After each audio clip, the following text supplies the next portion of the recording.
శరణ్యని పోలీసులు అరెస్ట్ చేసి సెల్లో ఉంచుతారు. అప్పుడు శరణ్య అక్కడున్న లేడీ కానిస్టేబుల్తో, మేడం ప్లీజ్ మేడం, నేను అటువంటి దాన్ని కాదు, దయచేసి నన్ను వదిలేయండి అని చెప్పి అంటూ ఉంటే, ఆపవమ్మ, కస్టమర్తో రెడ్ హ్యాండెడ్గా దొరికిపోయిన తర్వాత కూడా అబద్ధాలు ఆడుతున్నావా అని చెప్పి అంటూ ఉంటుంది. శరణ్యతో పాటు మరొక 2 అమ్మాయిలు కూడా లాకప్లో ఉంటారు. ఆ 2 అమ్మాయిలతో ఎన్నాళ్ళ నుంచి జరుగుతుంది ఇది అని చెప్పి అంటూ ఉంటే, 6 నెలలు మేడం అని చెప్పి వాళ్ళు అంటూ ఉంటారు.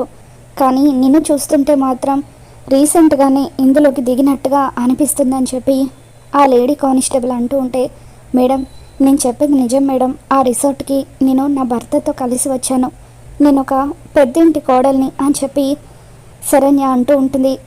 అవునా, నువ్వు పెద్దింటి కోడల్వా? సరే అలా అయితే నీకు ఫోన్ ఇస్తాను, నువ్వు ఫోన్ చెయ్యి, ఏ పెద్దింటి వాళ్ళు ఫోన్ లిఫ్ట్ చేస్తారో చూస్తాను అని చెప్పి కానిస్టేబుల్ శరణ్య చేతిలో ఫోన్ పెడుతుంది.